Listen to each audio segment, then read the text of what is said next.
Hello everyone, a very good morning to all of you. Welcome to my channel. Today is June 20th June 2025 এবং আজকের দিনে দাঁড়িয়ে editorial এবং daily নিউজের analysis থাকবে তোমাদের জন্য। কেমন লাগবে তোমরা অবশ্যই জানিও আমাকে কমেন্ট সেকশনে। আজকে বেশ কিছু স্ট্যাটিক পোর্শনকে আমি ইনক্লুড করেছি যেটা তোমাদের পরীক্ষার পার্সপেক্টিভ ইম্পর্টেন্ট, এবং তোমরা দেখতে পাবে ওয়ান হেডলাইন থেকে আমরা কিভাবে স্ট্যাটিক পোর্শন এবং আমাদের যে তথাকথিত পরীক্ষায় যে কোয়েশ্চেন্সগুলো আসে সেগুলোকে আমরা অ্যাড্রেস করতে পারি। তাহলে দেরি না করে শুরু করা যাক আজকের class. So this is the front page of the Hindu newspaper, যেখান থেকে দাঁড়িয়ে আজকে আমাদের ডিসকাশনস থাকবে। প্রথমত, there is a continuation in the news of Iran and Israel relationship escalation. সেখান থেকে দাঁড়িয়ে আমরা জানি আমাদের প্রচুর ইন্ডিয়ান স্টুডেন্টস অ্যান্ড সিটিজেন্সরা different reasons, be it the reason of education, health, অনেক স্টুডেন্টরা মেডিকেল পড়তে মেডিকেল পড়তে আমাদের ইসরায়েল এই সমস্ত কান্ট্রিতে যায়। সেই জায়গা থেকে দাঁড়িয়ে যেহেতু এখানে একটা ওয়ার লাইক সিচুয়েশন হয়েছে, সেই জন্য ইন্ডিয়ান সিটিজেন্সদের কিন্তু সেফার প্লেসে মুভ করানোর একটা প্রচেষ্টা চলছে। এবং সেই জায়গা থেকে দাঁড়িয়ে দেখো, দিস ইজ দ্য রিটেন কি ইন্ডিয়ান এম্বাসি অফিসিয়ালসদের তরফ থেকে জানানো হয়েছে তেল আভিভ, যেটা হচ্ছে কি ইসরায়েলের একটা ইম্পর্টেন্ট সিটি, সেই জায়গা থেকে সিটিজেন্সদের মুভ আউট করানো হচ্ছে through out the land borders of the Jordan and Egypt. তাহলে এখান থেকে আমরা কি বুঝলাম? Israel is hearing it's border with the Jordan and Egypt, এবং লাস্ট ফিউ ডেজ এর মধ্যে ইন্ডিয়া কথা বলছে with the Iran and with the Israel, এবং সেই জায়গা থেকে দাঁড়িয়ে যাতে সেফার মুভমেন্ট করানো যায় সেই জায়গা নিয়ে আলোচনা করা হচ্ছে। সো আমরা যদি একবার দেখে নিই, দিস ইজ ইন্ডিয়া, এবং আমাদের যদি মিডল ইস্ট দেখি সেখানেই হচ্ছে আমাদের এই Iran, Israel, Iraq, Saudi Arab, এই কান্ট্রিগুলো অবস্থিত। But because Iran and Israel are continuously in the news, আমাদেরকে কিন্তু পার্টিকুলারলি ইরান এবং ইসরায়েলের যে লোকেশনাল ম্যাপ সেটা দেখে নিতে হবে। আজকে আমরা যেহেতু ইরান বারবার দেখেছি, আজকে আমরা তোমাদের সাথে শেয়ার করব যে ইসরায়েলের সাথে কি কি কান্ট্রি কিন্তু তাদের বর্ডার শেয়ার করছে। যদি আমরা ভালোভাবে দেখি, এই ধরনের কোয়েশ্চেন্স ইউপিএসসিতেও করা হয়, এই ধরনের কোয়েশ্চেন্স যে কোনো দিন কোনো স্টেট পিসিএস বা তার থেকেও যে সমস্ত আনাদার ওয়ান ডে এক্সামিনেশনগুলো হয় সেখানে কোয়েশ্চেন্স আসতে পারে। তো দিস ইজ দ্য ইসরায়েলের ম্যাপ। আমরা যদি দেখি, ঠিক এটা কিন্তু আফ্রিকান একটি কন্টিনেন্ট, ইজিপ্টের সাথে বর্ডার শেয়ার করছে। এছাড়া আমাদের এশিয়ার মধ্যে জর্ডান, সিরিয়া, এবং ওপরে যদি আমরা দেখি লেবাননের সাথে কিন্তু ইসরায়েল তার বর্ডার শেয়ার করছে। তাহলে আমরা যদি ওপর থেকে দেখি, সো দিস ইজ ইজিপ্ট, ঠিক এর পাশে এখানে আছে জর্ডান, এর পাশে আছে সিরিয়া, এবং এর পাশে আছে ইসরায়েল, এবং এর মাঝখানে ইয়েলো মার্কড এরিয়াটাই হলো ইসরায়েল।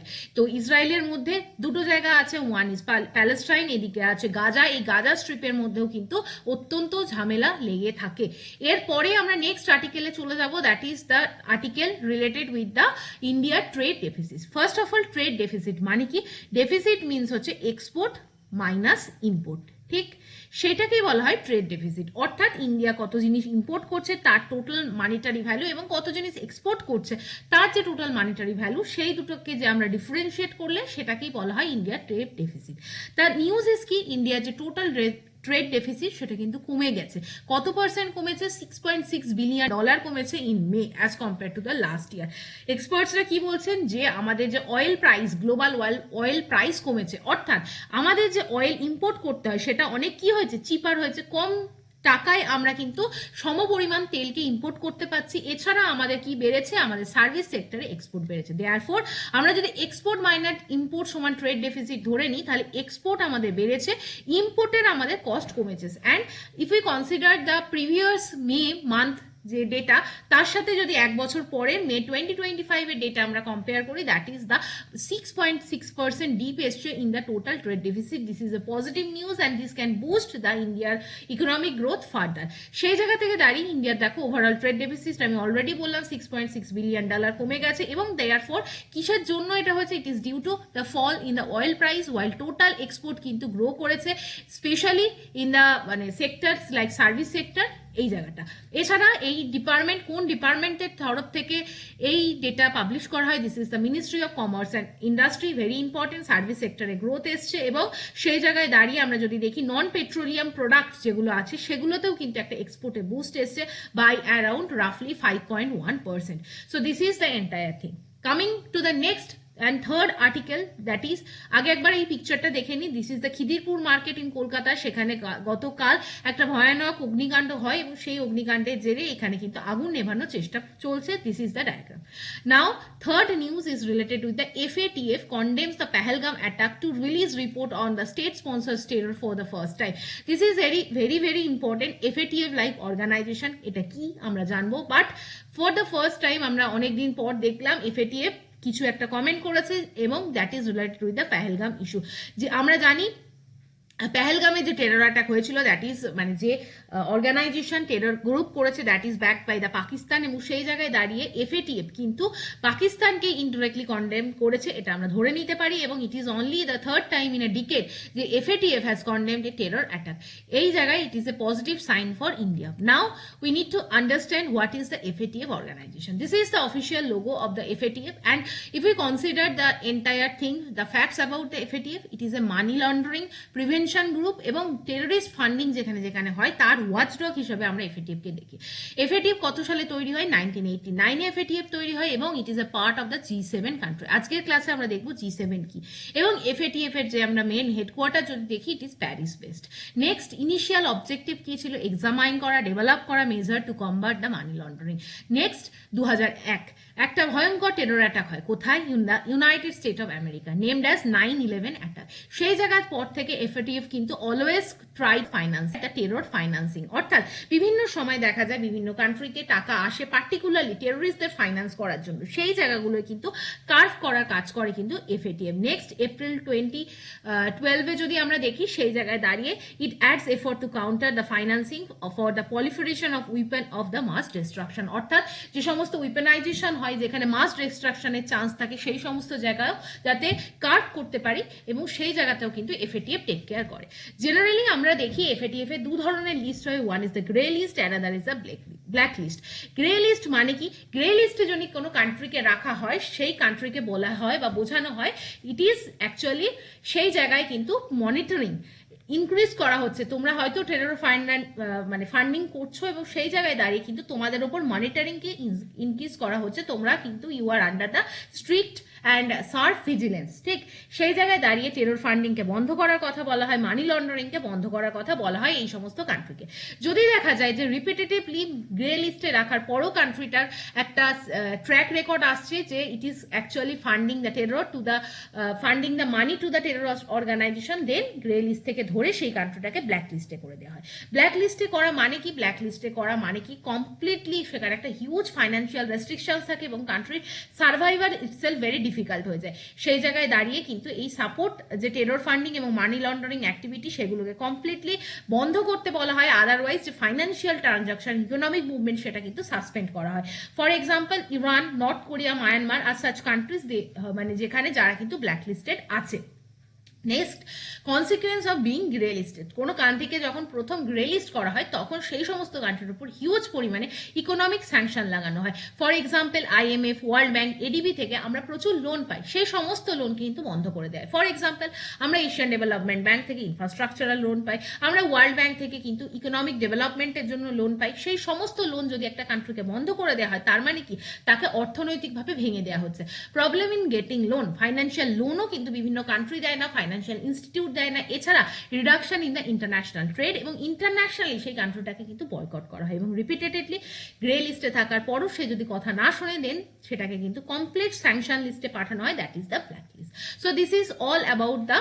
কি আমাদের FATF hopefully you understand now moving to the fourth article that is the a year after the Tamil Nadu huge tragedy pain of loss continues to haunt survivors victims skin এখান থেকে দাঁড়িয়ে আমাদের এই পুরো ঘটনা বা এই গল্পটা পড়ার দরকার নেই but one thing you need to understand this particular line the huge tragedy very important for your knowledge for your environment for your interview knowledge সেখানে এই ধরনের জিনিস জানতে পারা যেতে পারে বা তোমরা যদি কোনো রাইটিং জায়গায় এই ধরনের কথাগুলোকে ফ্যাকচুয়াল বেসিসে ইউজ করতে পারো you can increase your level of content বা সেই জায়গা থেকে দাঁড়িয়ে রাইটিং ইমপ্রুভ হতে পারে বা এখান থেকে কিন্তু আমরা বেশ কিছু sign that is important as an one liner now hooch tragedy প্রথমত হুজ কি হুচ হচ্ছে পার্টিকুলারলি পুয়ার অ্যালকোহল ধরি আমরা যারা মদ খাই বা অ্যালকোহলিক বা ড্রিঙ্ক করি সেই জায়গায় দাঁড়িয়ে পার্টিকুলারলি সেই ড্রিঙ্কটা যদি very unhealthy to our health হয়, ইট ক্যান হ্যাভ ভেরি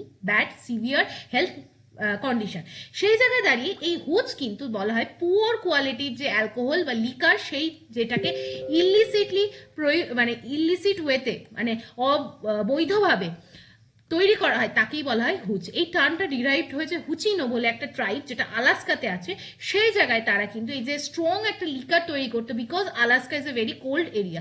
আমরা এক মিনিট যদি ম্যাপ দেখে নিই, this is the entire Russia, এবং এই জায়গায় যে এরিয়াটাকে আছে এই পুরো অঞ্চলটাকে, এই যে আলাস্কা, ইউনাইটেড স্টেট, এই অঞ্চলগুলো কিন্তু আমাদের কোন জায়গায় পড়ে? আমাদের কিন্তু নর্দার্ন যে পোর্শনটা, নর্দার্ন হেমিস্ফিয়ারের একদম এক্সট্রিম পোর্শন, সেখানে কিন্তু আমরা অলমোস্ট সমস্ত এরিয়া কিন্তু আমরা দেখি বরফ ঢাকা। সেই জায়গায় দাঁড়িয়ে দিস ইজ দ্য আলাস্কা, এবং আলাস্কার একটা পার্টিকুলার ট্রাইব হচ্ছে হুচিনো ট্রাইব, এবং আলাস্কা কিন্তু এক্সট্রিমলি কোল্ড একটা ওয়েদার কন্ডিশন। সেই জায়গায় সার্ভাইভ করার জন্য তারা কিন্তু স্ট্রং লিকার তৈরি করে, এবং সেই জায়গা থেকেই কিন্তু এই হুচ নামটা এসছে। বাট আমাদের ইন্ডিয়ান কনটেক্সে যদি দেখি, হুচ এমন একটা লিকার যেটা কিন্তু আনরেগুলেটেড এবং আনহাইজেনিক কন্ডিশনে তৈরি করে। সামটাইমস হুচ কিন্তু কন্টেন করে high quality of methanol. Generally অ্যালকোহলের মধ্যে যে কম্পাউন্ড থাকে দ্যাট ইজ ইথানল। ইথানলের ফর্মুলা কি? CH3CH2OH। This is generally used to form the liquor, but এটা একটু কস্টলি। এটার সাথে যদি চিপার মেটেরিয়াল হিসাবে মিথানল ইউজ করে দেওয়া হয় বা মিথাইল অ্যালকোহল ইউজ করা হয়, that is the formation of the hooch. এই মিথানল যদি এক্সেসিভ অ্যামাউন্টে ইউজ করা হয়, কেন ইউজ করা হয়? অনেক সময় দেখা যায় যে যেখানে অবৈধভাবে ইল্লিগাল ওয়েতে লিকার তৈরি করা হচ্ছে, সেখানে এই যে চিপ কোয়ান্টিটি, কম দামে তৈরি করে প্রবণতা তৈরি করার যে প্রবণতা, সেখানে কিন্তু মিথাইল অ্যালকোহলকে মিশিয়ে দেওয়া হয়, but it is highly toxic can be fatal well consume. Methanol কি? মিথানলের ফর্মুলা CH3OH। এটা কিন্তু সিম্পলেস্ট একটা অ্যালকোহল, এবং এটাকেই বলা হয় কিন্তু ভেরি ইম্পর্টেন্ট উড অ্যালকোহল বা উড স্পিরিট। পরীক্ষায় কোয়েশ্চেন আসে উড স্পিরিট কি, তখন উত্তর দিতে হবে মিথানল। বাট ইথানল কিন্তু জেনারেলি ইউজ করা হয় লিকার তৈরিতে। নাও মিথানল কিন্তু জলের মতন একদম দেখতে একটা স্বচ্ছ তরল, কালারলেস ভোলাটাইল লিকুইড, এবং সামান্য এর মধ্যে একটা সুইট পাঞ্জেন্ট অর্ডার আছে, এবং এটা কিন্তু জলের সঙ্গে কমপ্লিটলি মিশে যায়, এবং দ্যাট ইজ ওয়াই এটাকে খুব চিপার রেটে কিনে আনা হয়। এবং এই যে সেই মদের যে ভাটিগুলো আছে, ইলিগাল যে অ্যালকোহল ম্যানুফ্যাকচারিং যে সেন্টারগুলো আছে, সেই জায়গায় কিন্তু এই জিনিসটাকে তৈরি করা হয়। Next, impact on the human body. Generally একটা সার্টেন পার্সেন্টেজের পর যদি আমাদের শরীরে ইথানল বা মিথানল স্পেশালি যায়, তখন কিন্তু সেটা হাইলি টক্সিক হয়ে যায় আমাদের হিউম্যান বডির জন্য। স্পেশালি সেটা যখন আমাদের ব্রেকডাউন করে ফর্মিক অ্যাসিডে, সেটা লিভারকে আমাদের হ্যাম্পার করে, এবং সাডেনলি অনসেট হয় কি, আমাদের পিএইচ কমে যায় এবং বডি কিন্তু কোল্যাপস ডাউন করে, এবং অক্সিজেনের লেভেল কমতে শুরু করে, এবং অর্গান ড্যামেজ তৈরি হয়। এক্সেসিভ মিথানল যদি আমাদের শরীরে আসে, সেটা অপটিক নার্ভাস সিস্টেমকে হ্যাম্পার করে, অলসো হ্যাম্পার্স দ্য ব্লাইন্ডনেস, চোখকে হ্যাম্পার করে, এবং may result in the brain swelling, brain ফুলে যেতে পারে, ব্লিডিং শুরু হতে পারে, এবং আপ টু এক্সট্রিম সিভিয়ার কেসে কোমা বা ডেথ পর্যন্ত হতে পারে। নাও আমরা যদি দেখি যে এন্টায়ার যে আমরা যখন অ্যালকোহল কনজিউম করি, তখন আমাদের বডি কিভাবে রেসপন্ড করে। জেনারেলি ইথানল বা মিথানল, যেটা মেইনলি আমাদের হুচের মধ্যে থাকে, কি থাকে? C2H5OH প্লাস CH3OH, এই কম্বিনেশনটাই হচ্ছে হুচ।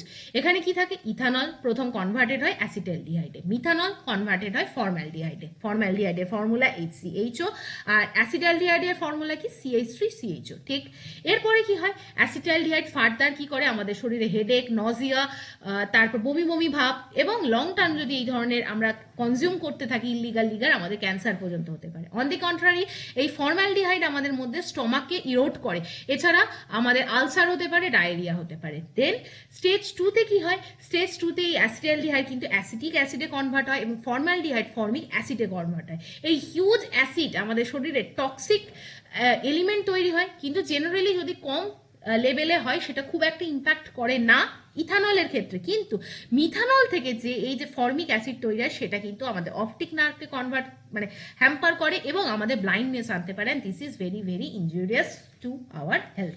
So this is all about the হুচ thing, এবং আমরা হুচ থেকে এই জায়গাটা পড়লাম। Next coming to the next news, যেটা একটা পার্টিকুলার ওয়ান লাইনার হিসেবে মনে রাখবে, আরাবল্লী হিলস। আরাবল্লী হিলস কোথায়? রাজস্থানে। আরাবল্লী হিলসের থেকে কোথায় এক্সপ্যান্ড? গুজরাটের পালানপুর থেকে এটা দিল্লি পর্যন্ত এক্সটেন্ড হয়েছে। এই পুরো জায়গাটায় একটা আরাবল্লী হিলসে নিয়ার জয়পুর রাজস্থানে একটা ফ্লাওয়ার ডিসকভারি হয়েছে, ফ্লাওয়ারিং প্ল্যান্ট। নামটা তোমাদের মনে রাখবে, পর্টুলাকা ভারত বলে একটা পার্টিকুলার প্ল্যান্ট নতুন ডিসকভারি হয়েছে এবং সেটা কিন্তু ইন্ডিয়ান এন্ডেমিক প্ল্যান্টের লিস্টে ক্যাটাগরাইজড করা হয়েছে। এবং উইথ দিস ডিসকভারি আমরা যদি দেখি, ইন্ডিয়াতে কিন্তু 11 এরকম কারেন্টলি স্পিসিস আছে, দে আর নোন, এবং সেরা এন্ডেমিক, যারা কিন্তু ড্রাই এবং সেমি অ্যারিড হ্যাবিটেটসে গ্রো আপ করে। ঠিক, নেক্সট নিউজ আমরা চলে আসবো রিলেটেড উইথ দ্য সেন্সাস। আমি বারংবার সেন্সাস নিয়ে ডিসকাশন করেছি, আজকে আমরা সেই সেন্সাসের ডিসকাশন করবো না, but I just want to highlight the census থেকে কতদিন ধরে দেখো পরীক্ষায় বা আমাদের নিউজ পেপারে আর্টিকেলস আসছে, caste will be enumerated in census center. এখান থেকে দাঁড়িয়ে মিনিস্ট্রি অফ হোম অ্যাফেয়ার্স এর তরফ থেকে জানানো হয়েছে সেন্সাসের কাজ খুব দ্রুত শুরু হবে এবং সেই জায়গায় দাঁড়িয়ে কাস্ট কিন্তু বর্ণনা হবে। কোন দপ্তর আসে? ইউনিয়ন হোম মিনিস্ট্রি, এবং তার আন্ডারে রেজিস্ট্রার জেনারেল অফ ইন্ডিয়ার তরফ থেকে কিন্তু সেন্সাসকে নোটিফাই করা হয় এবং সেখানে 2027 যে সেন্সাস পাবলিশ হবে, ডিজিটাল মোডে পাবলিশ হবে এবং সেখানে কিন্তু কাস্টের যে এনুমারেশন থাকবে সেটা জানানো হয়েছে। ডিস্ট্রিক্ট, তহসিলস এবং স্টেট লেভেলে এই বাইফার্কেশন করা হবে। ডেটা কালেকশনের কাজ বা প্রসিডিওরাল অ্যাসপেক্টকে কিন্তু ডিসকাস করা হচ্ছে। নেক্সট, বাকি আর ওয়ান লাইনার এখান থেকে বেশি কিছু নেই। You can just also read the news. Kuki Zo group centre reach and understanding on closure of camps close to Meitei area. কোথাকার ঘটনা? এই যে ঘটনাটা, এটা কিন্তু মিটি এবং কুকি ট্রাইবস এর মধ্যে যে ক্লাসেস আসছে regarding the ST community status, সেই জায়গা নিয়ে দীর্ঘদিন ধরে এটা নিউজে আছে, আমি বারংবার ডিসকাস করেছি এবং now it is your time to revise the thing. Moving to the next portion, that is the editorial portion. Editorial portion, I will not discuss the related news with the Israel and Iran. If you want, you can read by yourself. Escalation spiral, এবং সেই জায়গায় দাঁড়িয়ে বলা হচ্ছে global power must persuade Israel to end its reckless war. So এই জায়গায় দাঁড়িয়ে Iran এবং ইসরায়েল যেভাবে যুদ্ধকালীন পরিস্থিতি শুরু করেছে, that is very serious for the global piece and stability. সেই জায়গায় দাঁড়িয়ে it is the editorial related to the request to the entire global power so that they can persuade Israel to stop this kind of reckless war. Next, also related with the Gaza news, আমি গাজা নিয়ে already discussion করে দিয়েছি, তোমরা এটা পড়ে নেবে। The war on Gaza exposing Israel's hidden ambition. Next, I will এক minute, এখানে আরো একটা এডিটোরিয়াল আছে। দিস ইজ দ্য নিউজ, যেটা হচ্ছে Modi to attend G7 outreach summit, hold bilateral meets. আমরা রিসেন্টলি দেখবো G7 একটা কান্ট্রির যে সামিট হবে সেটা কোথায় অনুষ্ঠিত হবে, সেটা হচ্ছে ক্যালগেরি, ওটাবা। নামটা মনে রাখবে, ক্যালগেরি। শহরের নাম দিয়েও কোয়েশ্চেন্স আসতে পারে, মানে কোন পার্টিকুলার শহরে হচ্ছে, সেই জায়গায় দাঁড়িয়ে কিন্তু আমাদের পার্টিকুলার কান্ট্রির থেকে রিপ্রেজেন্ট করবে prime minister Narendra Modi, although India is not a part of the G7. Now it is our time to understand the entire list of the G7, G8 and G20. দেখো, আমাদের এগুলো খুব ইম্পর্টেন্ট। G7 কান্ট্রির যে অর্গানাইজেশনের গ্রুপিং হচ্ছে, দেখো, US, Canada, UK, France, Italy, Germany এবং জার্মানি। আমরা যদি G7 এর সাথে রাশিয়াকে ইনক্লুড করি, দ্যাট উইল ফর্ম G8, কিন্তু রাশিয়াকে পরবর্তীকালে G7 এর এই যে এন্টায়ার G8 থেকে বাদ দেওয়া হয় এবং এখন জেনারেলি G7ই এক্সিস্ট করে ইন দ্য ওয়ার্ল্ড। বাট এই G8 এর সাথে আমরা যদি আরো 12টা কান্ট্রিকে অ্যাড করে নিই, then we will have the G20 and India is a part of G20। সেই জায়গা থেকে দাঁড়িয়ে দেখো, ইন্ডিয়া ছাড়াও South Africa, Australia, China, Indonesia, Saudi Arab, Brazil, South Korea, Mexico, Turkey, European Union and Argentina are the part of the G20। তো এইটা হচ্ছে entire list, এখান থেকে কোয়েশ্চেন্স আসতে পারে, B prepare for the thing. Next, এবার আমরা editorial ডিসকাশনে যাব, and before moving to the editorial discussion আমি জাস্ট তোমাদেরকে দেখিয়ে দিতে চাই কোন কোন এডিটোরিয়ালগুলো আমরা পড়বো। Starting from this editorial, analysing the internet access and digital skills in India. আমরা যখন এই এডিটোরিয়ালগুলো পড়বো, আমাদের মাথায় কি কাজ করবে, we need to understand the broader aspect যেটার উপরে এই এডিটোরিয়ালটা লেখা হচ্ছে। ফার্স্ট কি বলা হয়েছে, we need to focus on the sustainable development goal. দেখো, এই এডিটোরিয়ালটা কিভাবে লেখা হয়েছে, সাস্টেনেবল ডেভেলপমেন্ট গোলের মধ্যে বলা হচ্ছে আমাদের অ্যাটেন্ড করতে হবে কি কি ডোমেনে, এডুকেশন, ইনফ্রাস্ট্রাকচার, এছাড়া ডিজিটাল স্কিল, এই জায়গাগুলোয় কিন্তু আমাদের সাস্টেনেবল ডেভেলপমেন্ট গোলসের টার্গেট অ্যাচিভ করতে হবে। But still in India there are differences in the connection of getting কি ডিজিটাল অ্যাক্সেস, ইন্টারনেট অ্যাক্সেস। আমরা যদি এই ছবিটাই দেখি, এই জায়গাতে আমরা কি বোঝাতে চাইছি, এখানে আমাদের জেন্ডার ইনইকুয়ালিটি আছে। আমাদের কান্ট্রির মেল বা ফিমেল কাউন্টার পার্টরা ইকুয়ালি কিন্তু ডিজিটাল অ্যাক্সেস পায় না। নেক্সট চার্টে আমাদের কি বোঝানো হয়েছে, আমাদের ইন্ডিয়াতে অনলি 28.4% যদি হাউস হোল্ড দেখি লাস্ট যে পোর্শনে, সেই জায়গায় দাঁড়িয়ে তাদের কিন্তু ব্রডব্যান্ড কানেক্টিভিটি আছে। এবং এছাড়া আমরা যদি দেখি রুরাল আরবান ডিভাইড আছে, মেল ফিমেল ডিভাইড আছে। এই টার্মিনোলজিগুলো আমাদের লিখতে হবে। নেক্সট আমরা যদি দেখি, দিস ইজ দ্য ডায়াগ্রাম, যেখানে যদি আমরা দেখি, দেখো প্রত্যেকটা জায়গায় online banking, arithmetic in spreadsheet, তারপরে কপি পেস্ট, বা এই প্রত্যেকটা যে ইন্টারনেটে ডিফারেন্ট ইউজেস আছে সেই জায়গাতেও দাঁড়িয়ে আমাদের রুরাল অ্যান্ড আরবান ডিভাইড আছে। And in this section this is written that urban divide, rural ডিভাইডের বাইরেও আমাদের কাস্ট বেসড ডিভিশন আছে, যেখানে OBC, scheduled caste, scheduled tribes, সেই জায়গাগুলোয় কিন্তু আমরা দেখছি significantly household to household বা কাস্ট টু কাস্ট আমাদের কিন্তু ডিজিটাল ডিভাইড আছে। And this is the prominent thing. এবং এখানে আমাদের লেখা আছে যদি আমাদের মান্থলি এক্সপেন্ডিচার বা মান্থলি পার ক্যাপিটা ইনকাম যে সমস্ত ফ্যামিলিতে কম, they are not able to get the access of the broadband connectivity. So this is the entire editorial portions. You need to just pick up the মানে lines, যেগুলো থেকে আমরা কিন্তু এগুলোকে ইউজ করতে পারি for our examination writing. Next আমরা কিছুদিন আগে একটা ইম্পর্টেন্ট নিউজ পড়লাম যে রিসেন্টলি উত্তরাখণ্ড গভর্নমেন্টের তরফ থেকে চিফ মিনিস্টার অ্যানাউন্স করেছে যে শিবকিলা পাসের যে এরিয়াটা সেটাকে ওপেন করা হবে for the tourist activity. Although Shipki La pass যে জায়গায় located, that is very extremely terrain area, সেই জায়গায় দাঁড়িয়ে আমাদের মুভমেন্ট করা খুব ডিফিকাল্ট শিবকিলা পাশের যে পার্বত্য অঞ্চল, বাট স্টিল এর যে ন্যাচারাল বিউটি, সিনিক বিউটি, সেটার দিকে নজর রেখে এখানে যে কানেক্টিভিটি সেটাকে এনহ্যান্স করা হয়েছে। Now tourist can access this Skipkila Pass. So moving to the major passes in India, আমরা এগুলো দেখে নেব। Banihal pass, Pir Panjal pass, Burzila pass, এছাড়া Aghil pass, Karakoram pass, Zojila pass, এছাড়া আমরা যদি হিমাচল প্রদেশের মধ্যে দেখি তাহলে Shipki La pass. This are the important passes. আমরা শিবকিলা পাস দেখব। শিবকিলা পাস কোথায় আছে? হিমাচল প্রদেশে। শিবকিলা পাস কেন ইম্পর্টেন্ট? এখান থেকে একটা ইম্পর্টেন্ট নদী সতলুজ রিভার এন্টার্স ইন্ডিয়া। এছাড়া আমরা যদি বানিহাল পাস দেখি, বানিহাল পাস কিন্তু জম্মুকে শ্রীনগরের সঙ্গে কানেক্ট করছে। শ্রীনগরকে কানেক্ট করে, কে কানেক্ট করে? বুরজিলা পাস। ঠিক, শ্রীনগরকে আমাদের যদি লিয়ের সাথে কানেক্ট করতে হয় তাহলে আমরা লাগবে জজিলা পাস। এছাড়া আমরা যদি খারদুংলা পাস ধরি তাহলে খারদুংলা পাস দিয়ে কিন্তু জজিলা থেকে আমরা কোথায় চলে যেতে পারি? জজিলা থেকে আমরা নুব্রা ভ্যালিতে চলে যেতে পারি। এবং নুব্রা ভ্যালির কাছে কি আছে?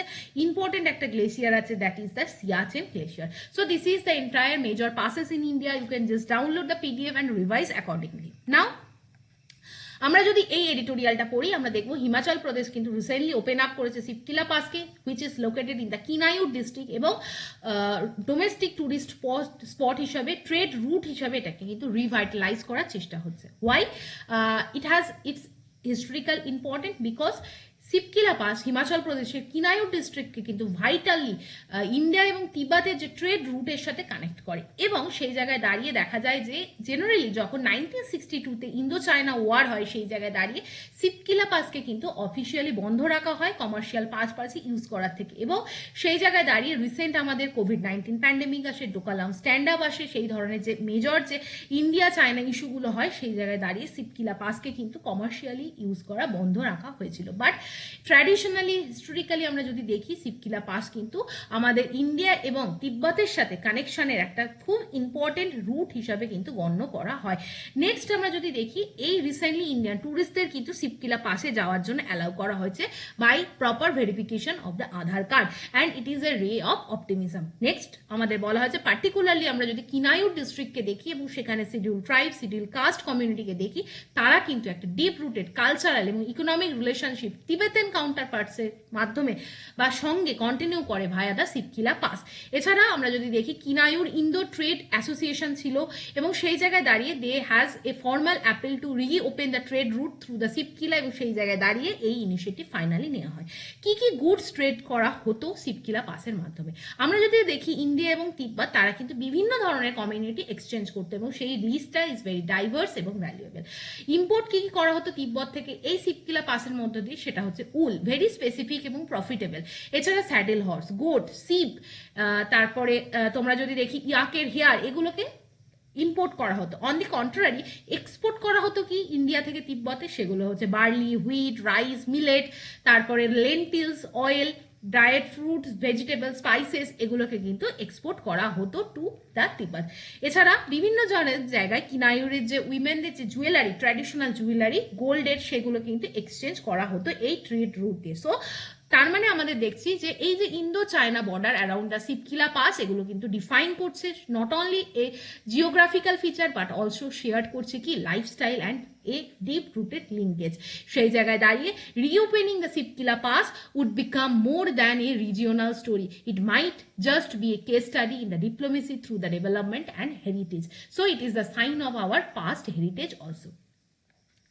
নেক্সট আমরা চলে আসবো পরবর্তী যে নিউজ, সেটা হচ্ছে লাস্ট আমাদের এডিটোরিয়াল আজকের অ্যানালিসিস, সেটা হচ্ছে with related to the Bay of Bengal. Bay of Bengal is a very strategic route for India, এবং সেই জায়গায় দাঁড়িয়ে ইন্ডিয়ার uneasy balancing act in the Bay of Bengal. Before moving to the article বা এডিটোরিয়াল, আমরা একটা অর্গানাইজেশনসের নাম দেখবো যেটা কিন্তু হাইলাইটেড হয়েছে in the news editorial, that is the BIMSTEC. BIMSTEC হচ্ছে বে অফ বেঙ্গলের যে surrounding countries, they form the organization and association. What are the main countries? আমরা যদি দেখি বিমস্টেকের ফুল ফর্ম কি, আগে দেখব বে of Bengal initiative for multi sectoral technical and economic cooperation. Bangladesh, Sri Lanka, India, Nepal, Bhutan, Thailand and Myanmar are the 7 countries they form the BIMSTEC. Okay, next আমরা চলে আসবো বিমস্টেকের এই যে পোর্শনটা, ইন্ডিয়ার যে ইকোনমিক এনগেজমেন্ট বে অফ বেঙ্গলে, সেটা কিন্তু এন্টার করছে একটা নতুন ফেজে। সেই জায়গায় দাঁড়িয়ে ইট is a very economic trade root for India. এবং আমরা যদি কার্গো মুভমেন্ট দেখি, অন্ধ্রপ্রদেশ অর্থাৎ বিশাখাপত্তনম কোস্ট, পারাদ্বীপ কোস্ট যেটা উড়িষ্যাতে আছে, হলদিয়া কোস্ট যেটা ওয়েস্ট বেঙ্গলে আছে, সেই জায়গা থেকে কিন্তু huge volume of cargo shipment বে অফ বেঙ্গলের মধ্যে দিয়ে যায়। এবং সেই জায়গায় দাঁড়িয়ে বিমস্টেক কোঅপারেশনের মধ্যে, বিমস্টেক কান্ট্রিগুলোর মধ্যে কোঅর্ডিনেশন এবং ফ্রেন্ডলি রিলেশন মেনটেন করা কিন্তু ভেরি ভেরি ইম্পর্টেন্ট। সেই জায়গায় দাঁড়িয়ে এই রিসেন্ট টাইমে দেখা গেছে ইন্ডিয়া এবং বাংলাদেশের মধ্যে ট্রেড একটা কিন্তু স্ট্রাগল বা টাসেলের জায়গা তৈরি হয়েছে। রিসেন্টলি ইন্ডিয়া কিন্তু উইথড্র করেছে তার ট্রান্সশিপমেন্ট ফ্যাসিলিটি টু মানে সেটা কাকে দেয়া, বাংলাদেশকে দেয়া। এবং বাংলাদেশও কিছুদিন আগে ইন্ডিয়ান পোর্টসের যে অ্যাক্সেস সেটাকে কিন্তু বন্ধ করেছিল। মানে বাংলাদেশ এবং ইন্ডিয়ার মধ্যে একটা স্ট্রাগল চলছে। সেই জায়গায় দাঁড়িয়ে বলা হয়েছিল কি, মানে যে ইন্ডিয়া কিন্তু ডিসঅ্যাপ্রুভ করেছে যে বাংলাদেশি যে কার্গো তারা কিন্তু আমাদের এখানে ট্রান্সশিপমেন্ট করতে পারবে। তো এই জায়গায় এটাই আলোচনা করা হয়েছে যে এই যে পুরো বে of Bengal, that is very strategically important, economically important for the north eastern countries, north eastern state. আমাদের যে নর্থ ইস্টার্ন যে স্টেটগুলো আছে like Assam, Arunachal Pradesh, Nagaland, Manipur, this are the landlock, তারা কিন্তু জেনারেলি দেখা যায় অনেক সময় এই বে অফ বেঙ্গলের মাধ্যমে মেনল্যান্ডের সাথে কানেক্ট হয় in terms of the trade purposes. সেই জায়গায় দাঁড়িয়ে এই পুরো জায়গাটায় সেফটি, সিকিউরিটি এবং কোঅর্ডিনেটেড রিলেশনশিপ মেনটেন করা is very crucial for the economic development of the country like India. Next trade হয় মায়ানমার এবং নেপালে, সেটা কিন্তু ইন্ডিয়ান পোর্টসের থ্রু দিয়ে কিন্তু যায় বে অফ বেঙ্গলে, এবং সেই জায়গা থেকে রেস্ট অফ দ্য কান্ট্রিতে এটা কিন্তু বা রেস্ট অফ দ্য কান্ট্রির সাথে এটা কিন্তু কানেক্টেড হয়। আমরা যদি দেখি তাহলে সেই জায়গায় দাঁড়িয়ে Indian ports are very important এবং লাইফ লাইন কার জন্য, নেপাল এবং মায়ানমারের জন্য। নেক্সট, ইন্ডিয়া প্লেস করেছে restriction on the imports of 7 category of the Bangladesh goods. সেই জায়গায় দাঁড়িয়ে এই ধরনের যে জায়গাটা শুধুমাত্র বলা হয়েছে এন্টার করতে পারবি বাংলাদেশি গুড ইন্ডিয়াতে কোন দুটো পোর্টে, একটা হচ্ছে কলকাতা, একটা হচ্ছে নাভাসেভা যেটা মহারাষ্ট্রে অবস্থিত। এই পুরো জিনিসটা এভাবেই আলোচনা করা হয়েছে যে বে অফ বেঙ্গল কিন্তু একটা ইনফ্লেকশন বা একটা রিফ্লেকশন করায় যে what is the current scenario. Therefore বিমস্টেকের মধ্যে যে ফ্রি ট্রেড এগ্রিমেন্ট সেটা কিন্তু রিজিওনাল স্টেবিলিটির জন্য ভীষণভাবে important, and it has also economic policy purpose and geopolitical references. So last, the larger question is whether India can maintain the balance between the asserting strategy interest and cultivating the regional trust. So far, the signals are mixed. So this is the entire thing. যেটুকখানি highlighted portions আমরা তোমাদের বলে দিলাম। কেমন লাগলো অবশ্যই জানিও, like করো, শেয়ার করো, সাবস্ক্রাইব করো টু দ্য চ্যানেল। আমি আজকে একটা 30 মিনিট সেশনসের মধ্যে এন্টায়ার জিনিসটাকে র্যাপ আপ করার চেষ্টা করেছি। There are lots and lots of information, hopefully you like the session. Join করো Telegram to get the PDF of Hindu, Anandabazar, also এই ক্লাস নোটগুলো তোমরা ডাউনলোড করে রেখো। তোমরা কেউ WBCS এর জন্য আমার কাছে পড়তে চাইলে বা মেন্টরশিপ প্রোগ্রাম নিতে চাইলে, আমার ভিডিও থ্রু দিয়ে শিখতে চাইলে কিন্তু অবভিয়াসলি আমাকে মেল করে জানাতে পারো। Please mention your phone number, I will connect with you accordingly. Thank you for watching, have a nice day.